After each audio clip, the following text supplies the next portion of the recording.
వాగర్థావివ సంపృక్తౌ వాగర్థ ప్రతిపత్తయే జగతఃపితరౌ వందే పార్వతీ పరమేశ్వరౌ. సదాశివసమారంభాం శంకరాచార్య మధ్యమాం అస్మదాచార్య పర్యంతం వందే గురు పరంపరాం. ఆదిత్యాయ చ సోమాయ మంగళాయ బుధాయ చ గురుశుక్రశనిభ్యశ్చ రాహవే కేతవే నమః. శృంగేరి జగద్గురు పీఠాధిపతులకి, కంచి పీఠాధిపతులకి నమస్కారం తెలియజేసుకుంటూ కార్యక్రమాన్ని ప్రారంభిద్దాం. ఆదిత్యాయ చ సోమాయ మంగళాయ బుధాయ చ గురుశుక్రశనిభ్యశ్చ రాహవే కేతవే నమః. శృంగేరి జగద్గురు పీఠాధిపతులకి, కంచి పీఠాధిపతులకి నమస్కారం తెలియజేసుకుంటూ కార్యక్రమాన్ని ప్రారంభిద్దాం. ఈ రోజున మనము నవంబర్ 16వ తారీఖు రోజు నుంచి నవంబర్ 30వ తారీఖు వరకు ఉన్నటువంటి గ్రహ సంచార రీత్యా ద్వాదశ రాశుల వారికి ఏ విధంగా ఉండబోతుంది, అలాగే ఏ ఏ రోజుల్లో ఏ విధంగా ఖర్చులు ఎప్పుడు ఉంటాయి, ఆదాయం ఎప్పుడు ఎక్కువగా ఉంటుంది, మానసికంగా ప్రశాంతంగా ఎప్పుడు ఉంటారు, అలాగే ఆందోళనతో కూడుకున్నటువంటి రోజులు ఎప్పుడు ఉంటాయి, ఆరోగ్యంతో ఎలా అనారోగ్యంతో ఎప్పుడు బాధపడుతుంటారు ఇత్యాది అనేక విషయాల గురించి విపులంగా ఈ కార్యక్రమంలో చర్చించుకోబోతున్నాం. నవంబర్ 16వ తారీఖు నుంచి 30వ తారీఖు వరకు మకర రాశి వారికి ఏ విధంగా ఉండబోతుందో తెలుసుకునే ముందు గ్రహ సంచారం గురించి తెలుసుకుందాం. రాశి నుంచి 2వ ఇంట శని, 3వ ఇంట రాహువు, 5వ ఇంట గురువు వక్రీకరించి ఉండడం, 7వ ఇంట కుజుడు స్తంభించి ఉండడం, 9వ ఇంట కేతువు మరియు లాభస్థానంలో రవి బుధుడు మరియు 12వ ఇంట శుక్రుడు.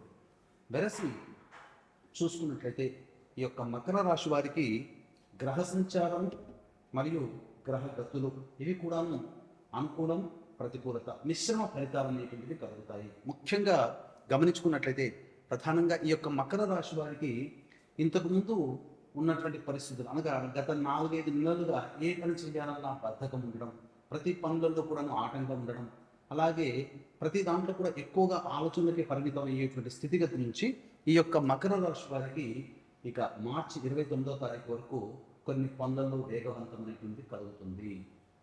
కాబట్టి అనుకున్న పనులని సజావుగా పూర్తి చేసుకోగలుగుతారు. ఇక ముఖ్యంగా గురువు యొక్క ప్రభావము సామాన్యమైనటువంటి పరిస్థితులు ఉంటాయి తప్ప పెద్దగా ఇబ్బందికర పరిస్థితులు అనేటువంటివి ఉండవు. కాకపోతే కుజుడు స్తంభించి ఉండడం ఈ కారణం చేత జనవరి 25వ తారీఖు వరకు కూడా మిమ్మల్ని ఉడికించే సందర్భాలు ఎక్కువగా ఉంటాయి. అనగా మీకు చెప్పాలి అంటే మీకు కోపం తెప్పించే విధంగా, అలాగే మిమ్మల్ని ఉద్రేకపరిచే విధంగా కొన్ని సంఘటనలు తోటివాడు ఉద్యోగస్తులు కావచ్చు, మిత్రులు కావచ్చు, బంధుమిత్రులు కావచ్చు, వాళ్ళందరూ కొంత మిమ్మల్ని ఉద్రేకపరిచే విధంగా మీ పట్ల ఉంటారు. తద్వారా ఏమవుతుంది, కొంత అసహనానికి గురవ్వడం, ఈ యొక్క ఉన్న ప్రదేశం నుంచి దూరంగా వెళ్ళిపోవాలనుకోవడం, ఉద్యోగం వదిలివేసి వేరే దగ్గరికి వెళ్ళాలనుకోవడం ఇలాంటివి జరుగుతాయి. కాబట్టి ఉన్న ఉద్యోగాన్ని వదులుకోకండి, ఉద్రేక పడకండి. అలాగే అతి ఆత్మవిశ్వాసం కూడా మంచిది కాదు. ఇక నిరుద్యోగస్తులకి చక్కగా ఉద్యోగ అవకాశాలు లభిస్తాయి. ప్రభుత్వ రంగంలో ఉన్నటువంటి వారికి, ఉద్యోగస్తులకి లేదా కాంట్రాక్టర్లకి ఆశించిన మేర శుభ ఫలితాలు కలుగుతాయి. కొత్త కాంట్రాక్టులు ఈ యొక్క మకర రాశిలో పుట్టినటువంటి వాళ్ళకి వచ్చే అవకాశం చాలా సుస్పష్టంగా ఉన్నది. ఇక వ్యాపారస్తులకైతే ఇక అన్ని రకాలుగా ఆనందదాయకంగా ఉంటుందని చెప్పవచ్చు. రియల్ ఎస్టేట్ రంగంలో ఉన్నటువంటి వారికి ఉత్సాహము, పట్టుదలతో ముందడుగు వేస్తే అన్ని రకాలుగా మంచి జరుగుతుంది. ఎలక్ట్రానిక్స్ అండ్ ఎలక్ట్రికల్ రంగంలో ఉన్నటువంటి వారు, న్యాయవాద వృత్తిలో ఉన్నటువంటి వారు, మైనింగ్ రంగంలో ఉన్నటువంటి వారు, ముఖ్యంగా సాఫ్ట్వేర్ రంగంలో ఉన్నటువంటి వారికి శుభ ఫలితాలు గోచరమవుతున్నాయి. ఉద్యోగ మార్పిడి, ఉద్యోగ బదిలీలు, స్థాన చలనం అనేటువంటి ఈ యొక్క మకర రాశి వారికి గోచరమవుతుంది. విదేశీ జ్ఞానము, విదేశీ విద్యకు సంబంధించి చేయ ప్రయత్నాలు కొలిక్కి వస్తాయి. నూతన విద్యా సంవత్సరానికి గాను కోరుకున్న చోట, కోరుకున్న విశ్వవిద్యాలయంలో మీకు ప్రవేశం లభిస్తుందని చెప్పవచ్చు. ఇక ప్రధానంగా గమనించుకున్నట్లయితే ఎక్కువగా మీరు అందరిలో కంటే గొప్పగా కనబడడం కోసం అనవసరమైనటువంటి ఖర్చుల్ని, అనగా వైభవోపేతమైన జీవితాన్ని ప్రదర్శించాలి 10 మంది దగ్గర అనే స్వభావంతో ఉండడం వల్ల మీరు చాలా మటుకు ధన నష్టం అయ్యేటువంటి అవకాశాలు గోచరమవుతున్నాయి. వాహన కొనుగోలు, వాహన మార్పు కానీ, గృహ మార్పు కానీ జరిగేటువంటి అవకాశాలు ఈ మకర రాశి వారికి గోచరమవుతున్నాయి. ముఖ్యంగా రైతులు ఏ పంట వేసుకున్నప్పటికీ కూడాను వాళ్ళకి లాభసాటిగా ఉంటుందని చెప్పవచ్చు. ఇక తర్వాత చెప్పొచ్చేది ఏంటంటే ఈ మకర రాశి వారు గతంలో కంటే కూడాను మెరుగైనటువంటి శుభ ఫలితాలతో పాటుగా మిశ్రమ ఫలితాలు పొందుతారు. ఏది ఏమైనప్పటికీ కూడాను దైవానుగ్రహం తప్పనిసరి. ఇట్టి దైవానుగ్రహం అందరికీ అందించాలనేటువంటి ఒక సదుద్దేశంతో కార్తీక పౌర్ణమి సందర్భంగా నవంబర్ 15వ తారీఖు రోజున పరమేశ్వరుడు త్రిపురాసురులను సంహరించినటువంటి క్షేత్రం త్రిపురాంతకంలో జాతక రీత్యా కలుగు విద్య, వివాహ, ఉద్యోగ, దాంపత్య, సంతాన, అనారోగ్య సమస్యల నివారణకి మరియు వృషభ, మిథున, కర్కాటక, సింహతుల, వృశ్చిక, మకర, కుంభమీన రాశుల్లో జన్మించిన వారికి శనిదోష పరిహారార్థమై సర్వదోష నివారణ పూజల హోమాలు పర్ హెడ్ 1500 రూపాయలకి చేయించడం జరుగుతుంది. మీ గోత్రనామాదుల నమోదుకి కార్యక్రమ తదనంతరం కాంటాక్ట్ చేయవచ్చు.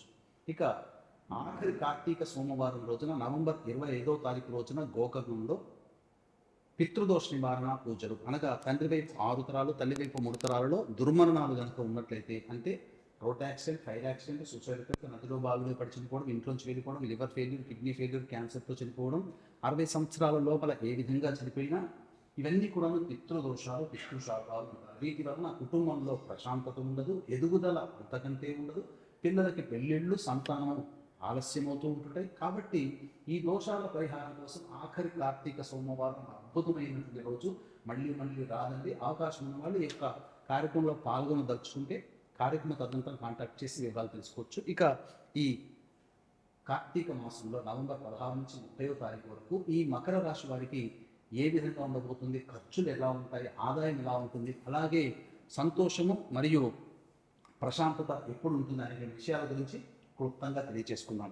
ఇక 16, 17వ తారీఖులో కనుక గమనించుకున్నట్లయితే అన్నీ కూడా ఆలోచనలకే పరిమితం అవుతాయి. ఏది కూడాను కార్యరూపము దాల్చదు.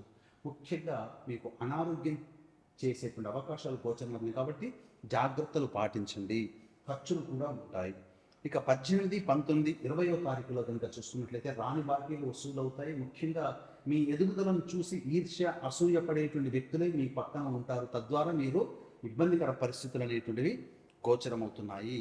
ఇక ముఖ్యంగా గమనించుకున్నట్లయితే సకాలానికి భోజనం చేయకపోవడం అనేటువంటిది ఈ 18, 19, 20 తారీఖులో గోచరమవుతుంది.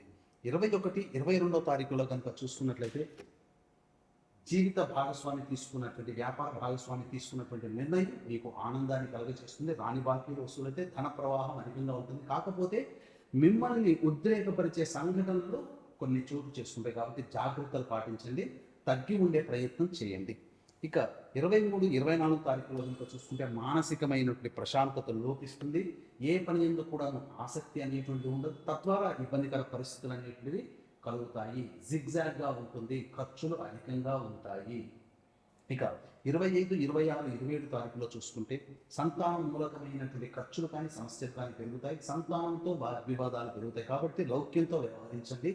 ఇక న్యాయవాద సంబంధమైన విషయాల, వారసత్వ సంపదగా ఉన్నటువంటి వాటి విషయాలకి కోర్టుల్లో కొంత మీకు అనుకూలమైన తీర్పు లభించే అవకాశం గోచరమవుతుంది. ఇక 28, 29 మరియు 30వ తారీఖుల్లో నిరుద్యోగస్తులకు ఉద్యోగం లభించే అవకాశం మరియు ప్రధానంగా అన్ని రకాలైనటువంటి అవసరాలకి తగ్గట్టుగా మీకు, ఖర్చులకి తగ్గట్టుగా మీకు డబ్బు సమకూరుతుంది. రాని బాకీలు వసూలవుతాయి. ప్రధానంగా ప్రశాంతకరమైన జీవితాన్ని పొందుతారు. ఈ యొక్క మకర రాశిలో జన్మించినటువంటి వారు సుబ్రహ్మణ్య భుజంగ స్తోత్ర పారాయణం 3 సార్లు, అలాగే ఈ శివాలయ సందర్శనం తరచూ కనుక చేసుకున్నట్లయితే చాలా మటుకు సమస్యల నుంచి బయటపడవచ్చు. ఈ చెప్పినవి గోచార ఫలితాలు. ఇక మీ యొక్క జన్మ జాతక రీత్యా ఉన్నటువంటి దశాంతర దశ ప్రభావాన ఇంతకంటే ఎక్కువగా సమస్యలు బాధిస్తుంటే దగ్గరలోని మంచి ఉపాసనా పరులైనటువంటి జ్యోతిష్యుని సంప్రదించి వారి సలహాలు, సూచనలు కనుక పాటించినట్లయితే మరింత మెరుగైన ఫలితాలు పొందుతారని తెలియజేసుకుంటూ సర్వం శ్రీ ఉమామహేశ్వర పరబ్రహ్మార్పణమస్తు.